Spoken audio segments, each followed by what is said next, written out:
Zacarías. En el Nuevo Testamento solo tenemos este último libro que contiene las profecías reveladas por Dios al apóstol Juan, a quien se le atribuye la autoría de este libro. Juan el apóstol fue hijo de Zebedeo y hermano de Jacobo. Los padres de la Iglesia indican de manera específica la última parte del reinado de Domiciano, alrededor del año 96 después de Cristo, como el tiempo en que Juan recibió la revelación en la isla de Patmos, donde se encontraba exiliado por ese mismo emperador. Justino Mártir, Ireneo, Tertuliano, Hipólito, Clemente de Alejandría y Orígenes atribuyen unánimemente el libro a Juan. En nuestro programa anterior mencionábamos los diferentes métodos de interpretación que existen sobre este libro profético. El doctor Braudus, un destacado expositor bíblico norteamericano, señala 7 teorías, mientras que Trejelles, otro expositor bíblico, señala 3. Así es que, a través de los años, ha habido mucha diferencia de opinión en cuanto a la interpretación de este libro.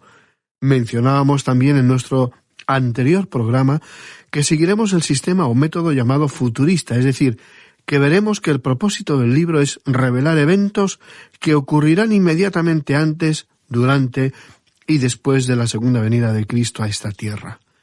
Esto lo comprobaremos cuando estudiemos los capítulos 4 al 18, lo que significa que una mayor parte del libro ha sido dedicado a este evento que ocurrirá en un futuro. Otra característica interesante de este libro es su organización y la subdivisión de sus temas, mucho más clara que en cualquier otro libro de la Biblia.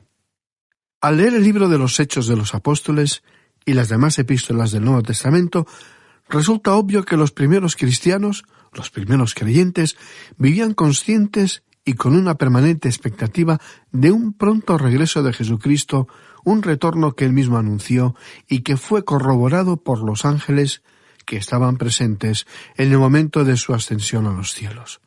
A través de los siglos, esa actitud y ese estilo de vida de una permanente espera ha decaído, ya no está tan fresca en la memoria de la mayoría de aquellos que profesan ser cristianos.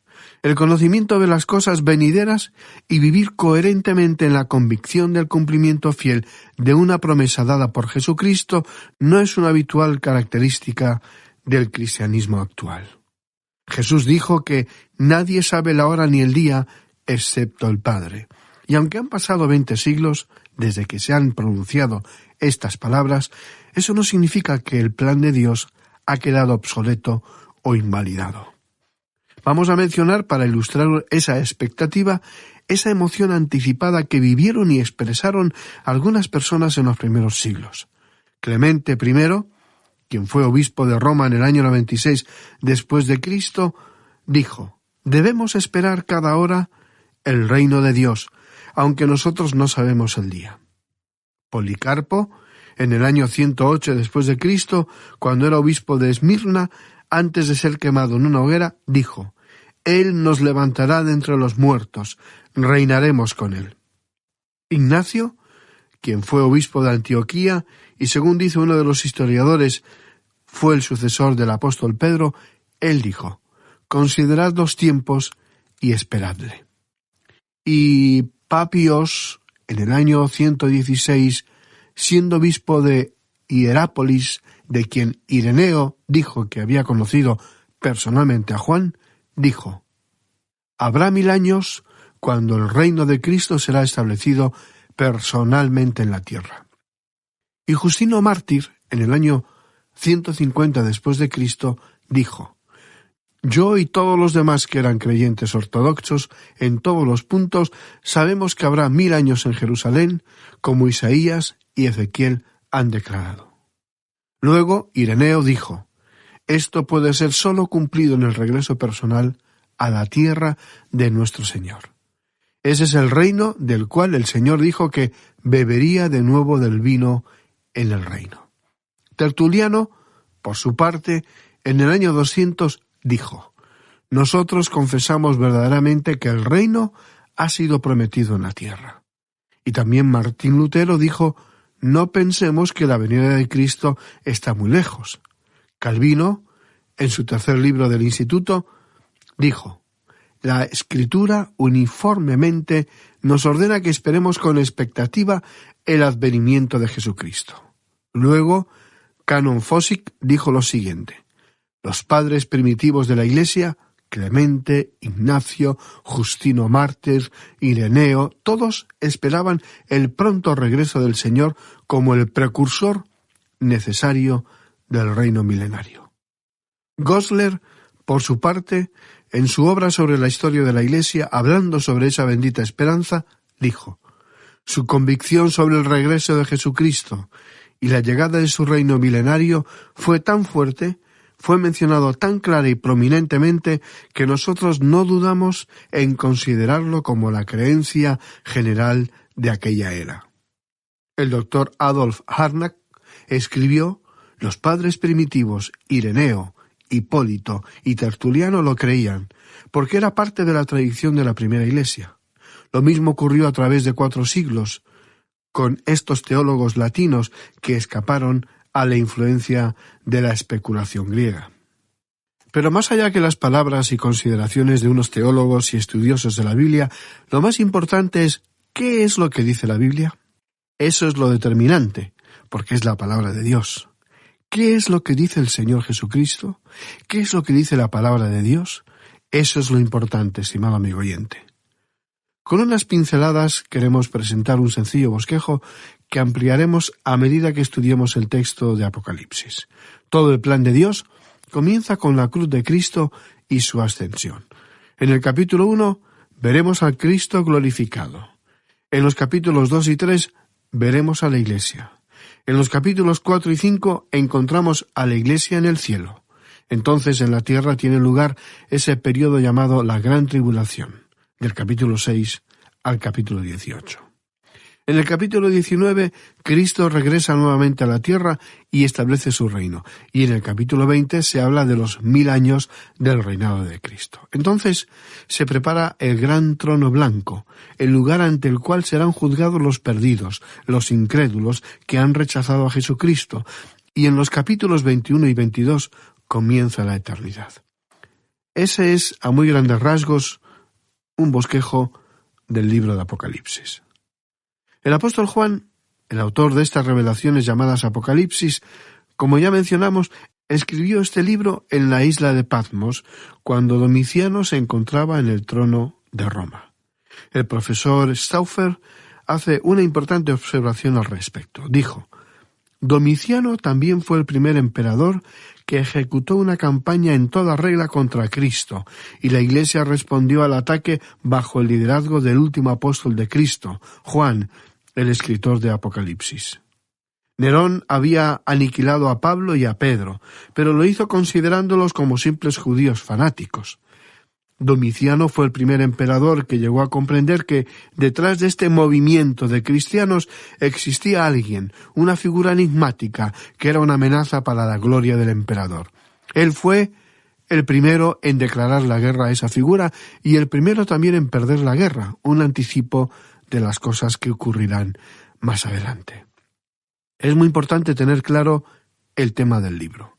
Para darle su debido énfasis, para reforzarlo, permítanos, estimado amigo oyente, que dirija su atención al primer versículo del capítulo 1 de este libro, Apocalipsis, donde dice: la revelación de Jesucristo que Dios le dio para manifestar a sus siervos las cosas que deben suceder pronto, y la declaró enviándola por medio de su ángel a su siervo Juan.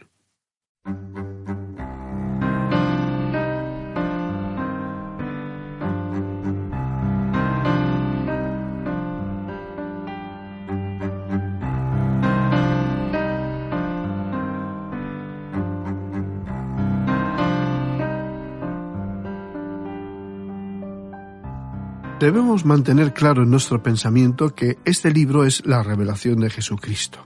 En los Evangelios lo vemos a Él en los días de su humanidad, en su carne, pero esta condición no nos ofrece la completa y total revelación acerca de Jesucristo. Allí le vemos en su humillación. Ahora aquí en el Apocalipsis le podemos contemplar en gloria. Observaremos que Él está a cargo de todo lo que ocurre. Él tiene la preeminencia absoluta y podremos ver cómo Jesucristo se revela a sí mismo y se muestra tal como Él es, y ese es el descubrimiento de toda la realidad de nuestro Señor Jesucristo. El comentarista Snell lo expresa así. En la revelación, como también se le denomina el último libro profético, el Apocalipsis, el Cordero de Dios es el centro alrededor del cual se reúne todo lo demás, el fundamento sobre el cual se construye todo aquello que va a perdurar, el clavo que todo lo sostiene, es el objeto al cual todos señalan y el manantial del cual emanan todas las bendiciones. El Cordero es la luz, la gloria, la vida, el Señor del cielo y la tierra, frente al cual toda profanación o mancilla debe desaparecer y en cuya presencia se conocerá el gozo perfecto.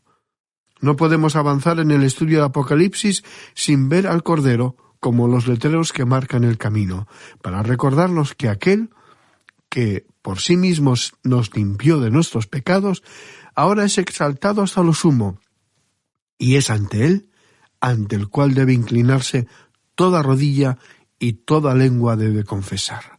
Hasta aquí la declaración del comentarista Snell. Estimado amigo oyente, a esta gran declaración nosotros solo podemos decir aleluya, porque el Cordero reinará en esta tierra. Ese es el plan de Dios, ese es el propósito de Dios. Hemos reiterado que el libro de Apocalipsis no es un libro tan difícil, es un libro que se subdivide a sí mismo de una manera muy comprensible. Si usted lee los versículos 18 y 19 de este primer capítulo, observará cómo Juan, el autor, lo divide y en el versículo 18 tenemos al Señor Jesucristo hablando ya como el Cristo glorificado. Y dice, «Y el que vivo y estuve muerto, mas he aquí que vivo por los siglos de los siglos. Amén. Y tengo las llaves de la muerte y del Hades». Observemos las 4 grandes declaraciones que Jesucristo realiza sobre sí mismo. Primero, Él dice, el que vivo. Segundo, estuve muerto. Tercero, he aquí que vivo por los siglos de los siglos. Y cuarto, y tengo las llaves de la muerte y del Hades. Luego el Señor le dice a Juan que escriba y le da su bosquejo en el versículo 19 de este capítulo 1 de Apocalipsis, donde dice, escribe las cosas que has visto y las que son y las que han de ser después de estas. Estimado amigo oyente, esto es realmente maravilloso, una división grandiosa de lo que Él nos presenta aquí. En realidad no hay nada que se le pueda comparar. Primero, Jesucristo dice, yo soy el que vive. Y le instruye, escribe las cosas que has visto. Esta mención es en tiempo pasado, refiriéndose a la visión del Hijo del Hombre en el cielo, el Cristo glorificado, en el capítulo 1 de Apocalipsis. Segundo, continúa el Señor y dice, y estuve muerto, mas he aquí que vivo por los siglos de los siglos. Y Jesucristo vuelve a dar instrucciones a Juan y escribe las cosas que son. Esta mención la pronuncia en tiempo presente, refiriéndose al presente ministerio de Cristo. Veremos, estimado amigo oyente, que el Cristo viviente está muy ocupado en los presentes tiempos. ¿Sabía usted que Él es la cabeza de la Iglesia? ¿Sabe usted la razón por la cual la Iglesia contemporánea se encuentra con tantos problemas? La razón es que la Iglesia es como un cuerpo que ha sido decapitado. El cuerpo ya no está en contacto con la cabeza de la Iglesia. Más adelante reflexionaremos sobre el ministerio de Cristo a la Iglesia en los capítulos 2 y 3 de Apocalipsis.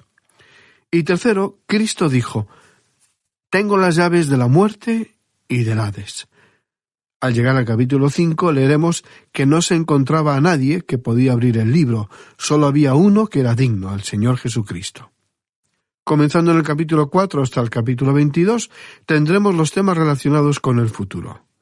Y Cristo le volvió a decir a Juan, escribe las cosas que verás después de estas. Es decir, que le dice al apóstol que debe escribir de las cosas que han de ser después de estas.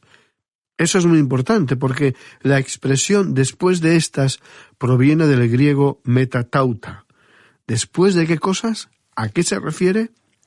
A las referencias relacionadas con la Iglesia, asuntos que tienen que ver con la Iglesia. Por lo tanto, comenzando con el capítulo 4 hasta el 22, el Señor Jesucristo trata con los asuntos que tendrán lugar después de que la Iglesia sea recogida de la tierra.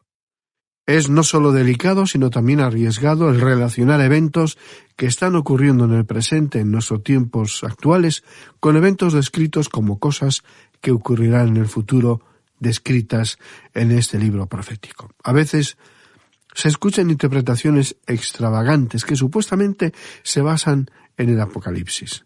En nuestro estudio seguiremos sencillamente lo que Juan nos ha relatado. El libro está perfectamente organizado. Ya hemos hablado del esquema, del bosquejo de Apocalipsis. Escribe las cosas que has visto, y las que son, y las que han de ser después de estas. Metatauta, el después de estas. Juan nos informará cuando él llegue a Metatauta. Este después comenzará en el capítulo 4. Las cosas que han de ser después de estas.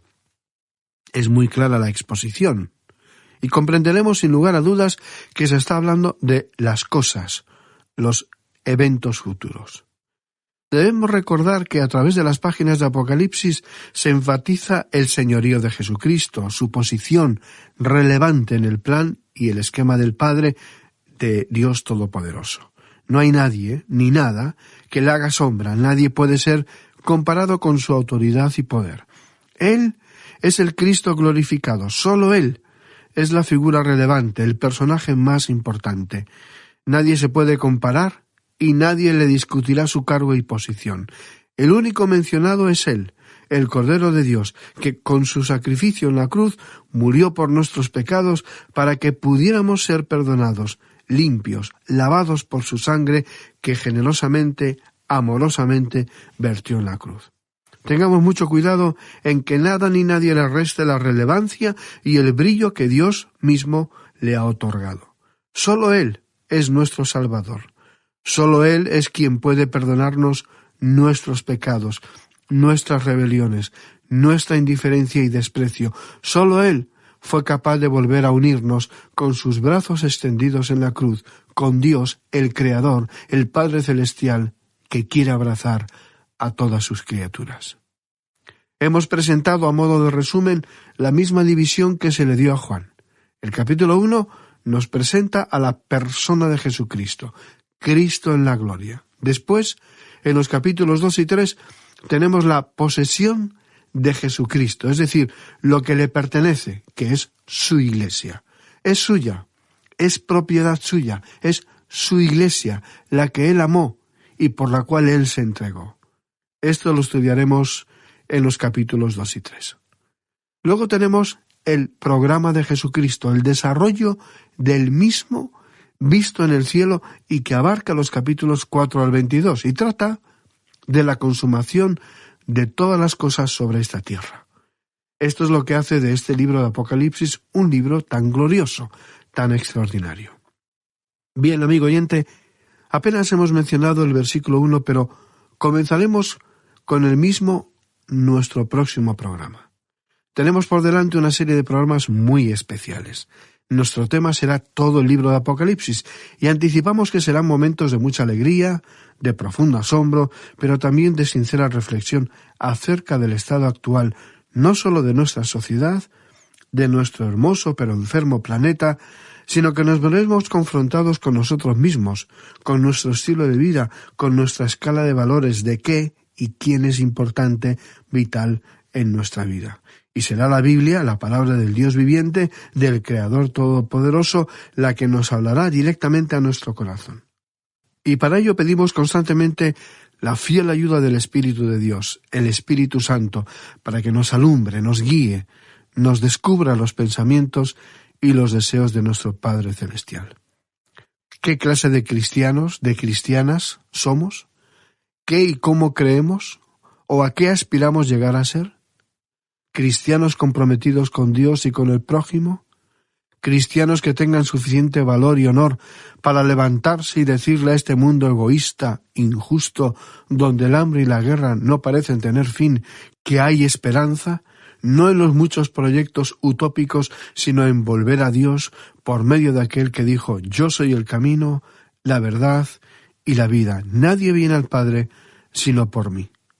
¿Aceptará usted, estimado oyente, la oferta, el regalo de Dios? Con esta